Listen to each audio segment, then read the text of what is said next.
So here's the thing about living in the future. Nobody tells you that even when humanity reaches the stars, somebody still has to scrub the toilets. And by somebody I mean me, Maya Rodriguez, certified xenobiological sanitation specialist, which is just a fancy way of saying I clean up alien poop for a living. Welcome to Twilight Haven, the galaxy's most prestigious retirement complex. And when I say prestigious, I mean it's where ancient alien millionaires come to die slowly while complaining about their ungrateful offspring. Think of it as Florida, but in space, and with more tentacles. My day starts at 0:30 Galactic Standard Time, which is roughly the same as Earth time except somehow more depressing. I grab my industrial-grade cleaning supplies, most of which could probably dissolve a small moon, and head out to face whatever biological nightmares await me. Today's special, the Zephyrian Ambassador's Room. Now Zephyrians are these bird-like creatures, who molt constantly and have a digestive system that apparently runs on pure spite.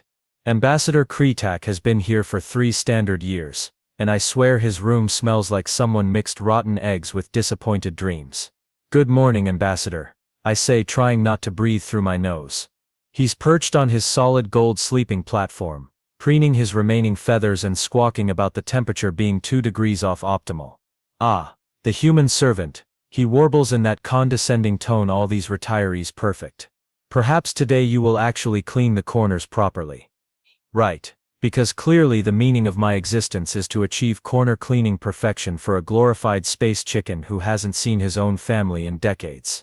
I've been doing this job for 2 years now, ever since I got stranded on this station when my transport ship's captain decided to strand the crew over some unpaid gambling debts. Apparently this is what happens when you put your faith in a guy named Captain Lucky who wears the same jumpsuit for 3 weeks straight.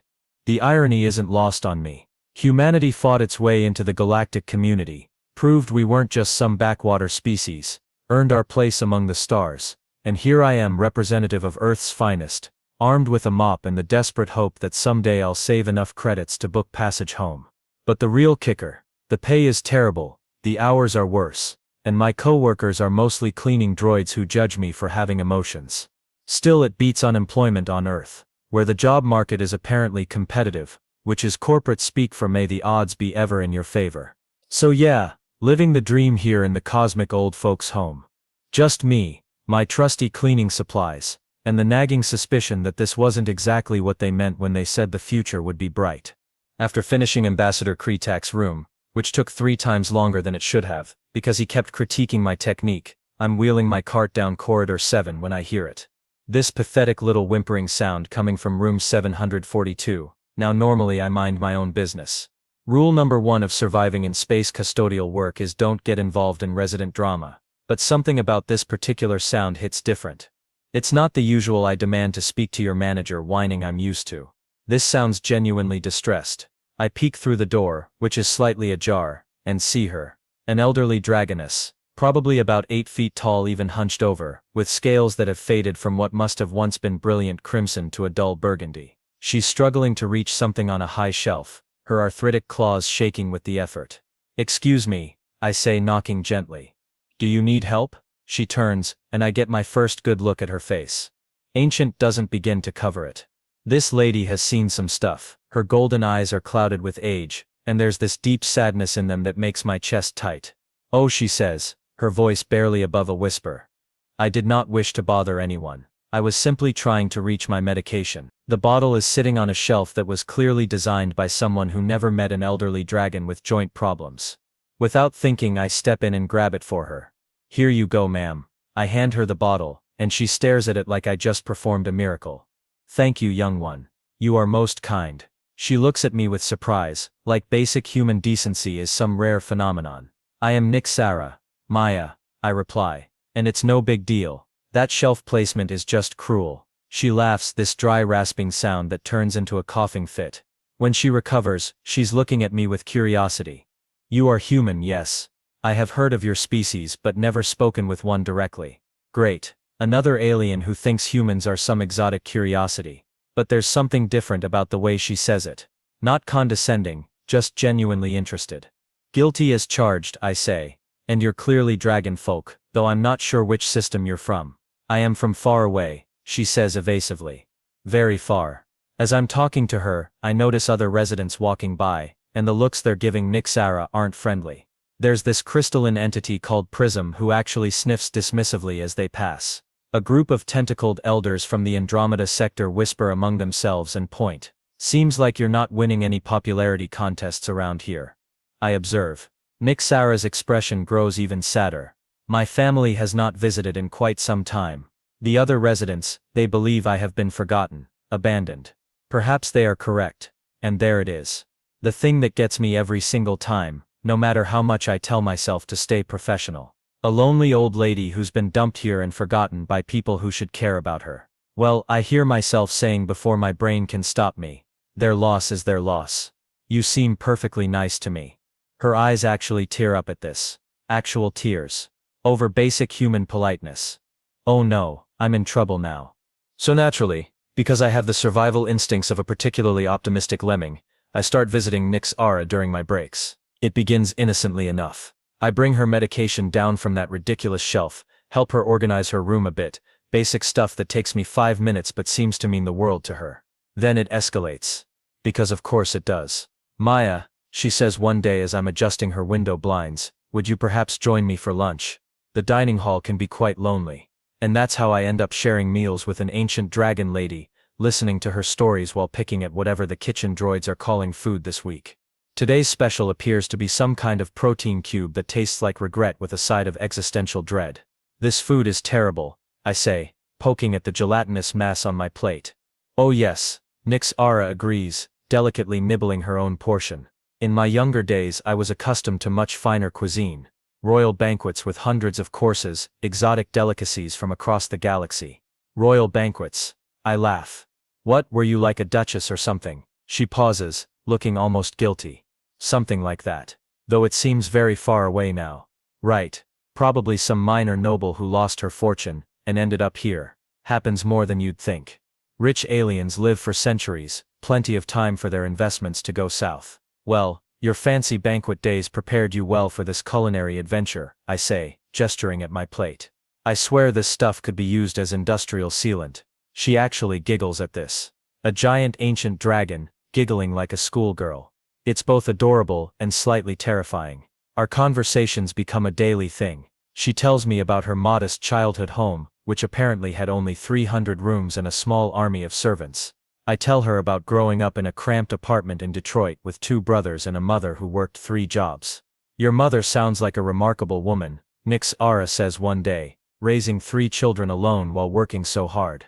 She was, I say, feeling that familiar pang. Died when I was 22. Cancer. Couldn't afford the good treatments. Nixara's expression grows fierce. That is unacceptable. Healthcare should not be a privilege reserved for the wealthy. Tell that to the insurance companies, I mutter. Then, because I'm curious. What about your family? You mentioned they don't visit. Her face closes off immediately. My son is very busy. He has important responsibilities, many people depending on him. I understand why he cannot make time for an old woman. The way she says it, there's hurt there. But also this weird pride. Like she's genuinely proud of how important and busy this son of hers is, even though he's clearly neglecting her. Busy or not, family should make time, I say firmly. My brothers drive me crazy, but they'd never stick me in a home and forget about me. Perhaps your species approaches family differently, she says diplomatically. Or maybe your son's just kind of a jerk. I reply, because subtlety has never been my strong suit. She looks shocked, then thoughtful, then actually smiles. You know, Maya, no one has spoken so plainly to me in decades. It is rather refreshing. Yeah, well, one of the perks of being nobody special. I can afford to be honest. She gives me this strange look then, like I've said something profound instead of just stating the obvious. Nobody special, she repeats slowly. How interesting that you see yourself that way. What do you mean? Nothing, dear, simply that you underestimate your own significance. Sometimes when she talks like this, I get the feeling there's something she's not telling me. But hey, everyone's got secrets, especially at her age. As long as she's not planning to sacrifice me to some ancient dragon god or something, I figure her past is her business. Besides, she's the first person in this place who actually seems to enjoy my company.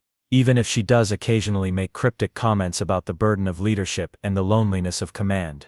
probably just reminiscing about managing her household staff or something. 3 weeks into our unlikely friendship, I'm in Nixera's room helping her rearrange her furniture when all hell breaks loose. And by hell I mean 3 of the most pompous overdressed dragons I've ever seen come strutting down the corridor like they own the place. Which, knowing this facility's clientele, they probably do. The lead dragon is wearing what can only be described as a military uniform that had a passionate affair with a jewelry store. Gold braiding everywhere, metals that probably weigh more than I do, and an expression like someone just told him his credit rating dropped by 10 points. Behind him are 2 others, slightly less decorated but equally stuck up, carrying official-looking datapads and that particular brand of bureaucratic smugness that transcends species barriers. "Excuse me," the lead dragon announces, not bothering to knock as he barges into Nixera's room. "We are here on official business to speak with the occupant of this dwelling." Now, I've dealt with my share of entitled jerks in this job, but something about the way he just walks in without permission sets my teeth on edge. Nixera goes completely still beside me, like a deer caught in headlights. "Official business," I step between them and Nixera, crossing my arms. "And you are?" All 3 dragons look at me like I just asked them to explain quantum physics using sock puppets. The lead guy draws himself up to his full imposing height, which admittedly is pretty imposing. "I am High Chancellor Vormath of the Imperial Dragon Court," he pronounces each word like it should cause me to spontaneously combust with awe. "These are my associates, Minister Kexektir and Aids Amnath. We do not require introduction to lesser beings." Lesser beings. Oh, this guy is really pushing my buttons now. "Well, High Chancellor Pompous McScaly Face," I say, using my sweetest customer service voice, "I don't care if you're the Emperor of the universe. You don't just barge into someone's room without permission. Haven't you heard of knocking?"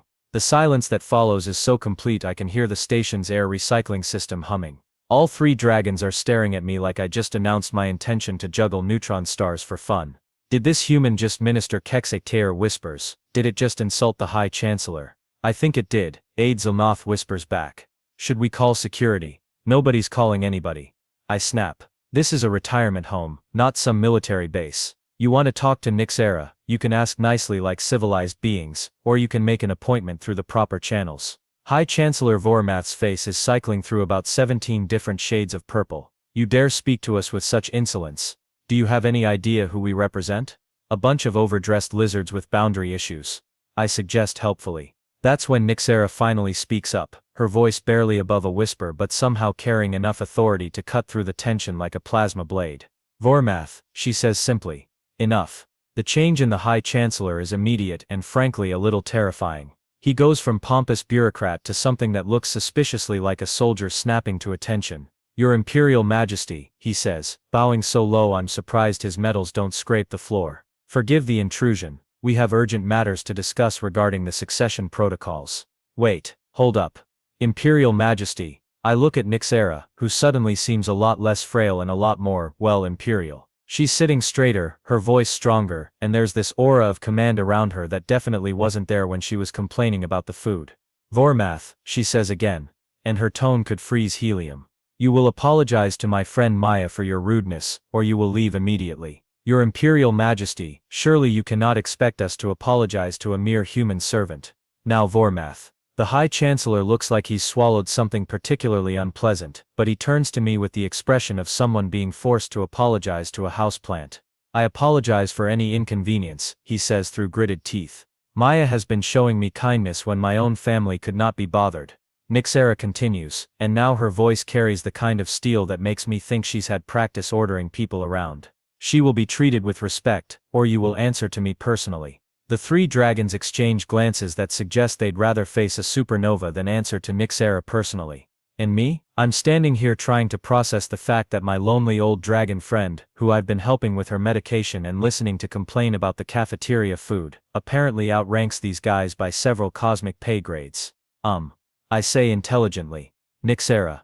Imperial Majesty. What exactly is happening right now?" Nixera sighs.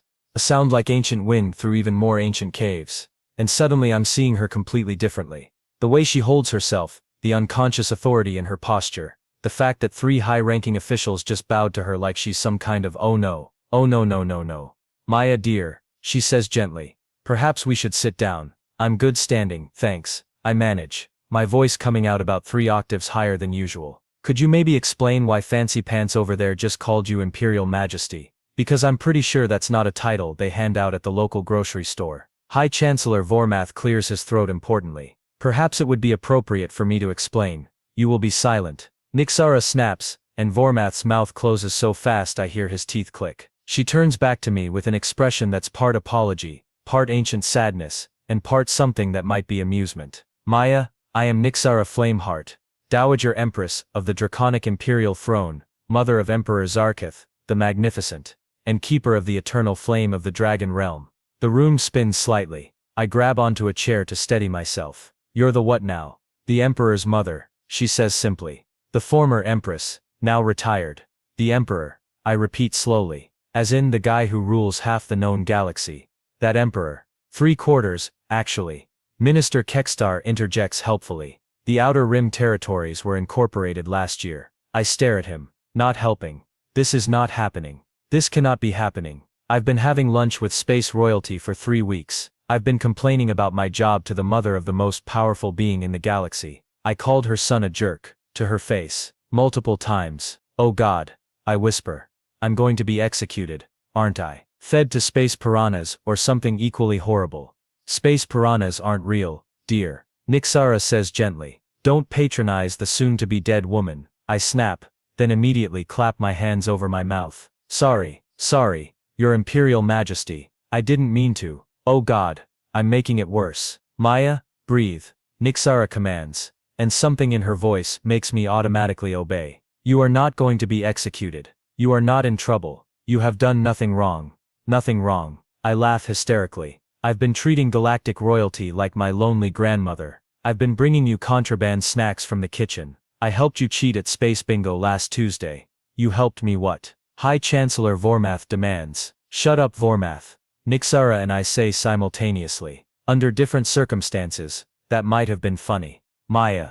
Nixara continues, rising from her chair with a grace that suddenly makes perfect sense. Do you know how long it has been since someone spoke to me as simply Nixara? Not Your Imperial Majesty, not Dowager Empress, not the Emperor's revered mother, but just me. I shake my head mutely. 47 years, she says quietly. 47 years since someone looked at me, and saw just an elderly woman who needed help reaching her medication. 47 years since someone sat with me at lunch, simply because they enjoyed my company, not because they wanted political favor or imperial connections. But I start. You treated me with basic kindness, she interrupts. You listened to my stories. You laughed at my jokes. You told me, quite bluntly, that my son was being a jerk for not visiting me. Do you know how refreshing that was? Refreshing enough to not have me thrown out an airlock. She laughs. A real laugh this time, not the careful controlled chuckle I'm used to. Dear child, you have given me the greatest gift anyone has given me in decades. You gave me friendship without agenda. You saw me as a person, not a title. High Chancellor Vormath clears his throat again. Your Imperial Majesty, while this is all very touching, we do have urgent matters of state to discuss. Vormath, Nixara's voice could cut diamond. You have interrupted my time with my friend to discuss succession protocols that have not changed in 3 centuries. This conversation will wait until I have finished explaining things to Maya. But Your Majesty, would you like me to explain to my son why his High Chancellor was disrespectful to someone under my personal protection? Vormath goes very quiet. I'm still trying to process all of this. Personal protection. Oh yes, Nixara says, and now there's definitely amusement in her voice. As of this moment, you are under the direct protection of the Imperial Crown, which means, among other things, that your student loans are forgiven. You have diplomatic immunity throughout the galaxy, and anyone who harms you answers directly to the Emperor himself. My student loans are what now? Consider it back pay for services rendered, she says with a smile that's suddenly a lot more regal than grandmotherly. After all, you have been serving as unofficial companion to the Dowager Empress. That position comes with certain benefits. I sit down hard on the nearest chair. This is insane. This whole situation is completely insane. Welcome to politics, dear. Nixara says warmly. Now shall we discuss your new job? 6 months later, I'm sitting in what used to be a supply closet but is now officially designated as the Office of Special Cultural Liaison to the Dowager Empress. Which is a fancy way of saying I still clean things. But now I have a title, actual healthcare, and a salary that doesn't make me question my life choices on a daily basis. The best part, my office is right next to Nixara's new quarters. Because yes, after that little confrontation with the High Chancellor, some rapid changes were made to the Dowager Empress's living situation. She now has a suite that takes up half of level 12, complete with a proper kitchen, a library that could house a small college, and a balcony overlooking the nebula. Maya. Nixera calls from her sitting room, where she's reviewing what appears to be state documents on a holographic display. Could you bring the tea? And perhaps join me for our daily briefing. Daily briefing. That's what we call it when I sit with her for an hour, and complain about station politics while she tells me about galactic politics. Turns out, the problems are remarkably similar, just with more zeros attached to the consequences. Coming, your imperial pain in the ass, I call back, which makes her laugh like it does every time. I've discovered that 47 years of formal address makes casual insults surprisingly delightful. I bring the tea service, which is actual imported tea from some planet where they take this stuff seriously, not the recycled caffeine water I'm used to. Perks of the job. How was your morning? She asks, as I settle into what has become my chair, a comfortable piece of furniture that probably costs more than my childhood home. Well, Ambassador Kretak tried to file a complaint about the new cleaning protocols, I report. Apparently, expecting residents to not deliberately make messes is an infringement on his cultural expression. And your response? I told him that cultural expression doesn't extend to treating the staff like garbage, and if he had a problem with that, he could take it up with my supervisor. Who is me? Nixera notes with amusement. Who is you? I confirm. He shut up pretty quickly after that. It's amazing how much more respectful people become when they realize that insulting the cleaning lady might result in a very uncomfortable conversation with galactic royalty. I've gone from being invisible to being the person residents actively try to stay on the good side of. Speaking of complaints, Nixera says, pulling up another document, I received an interesting communication from my son today. Oh yeah. How's Emperor Busy Schedule doing? He's planning a visit, she says, and there's something in her voice I can't quite identify. Next month. Official state visit to inspect the facility and quote, ensure the Dowager Empress's needs are being properly met. I nearly choke on my tea. He's coming here. The actual Emperor is coming to Twilight Haven. It appears that word has reached him about certain changes in my living situation, she says diplomatically. Along with reports about my new companion and the shall we say diplomatic incidents that have occurred. Diplomatic incidents, I repeat. Is that what we're calling it when I told the Zephyrian trade delegate that his attitude was precisely why nobody liked his species?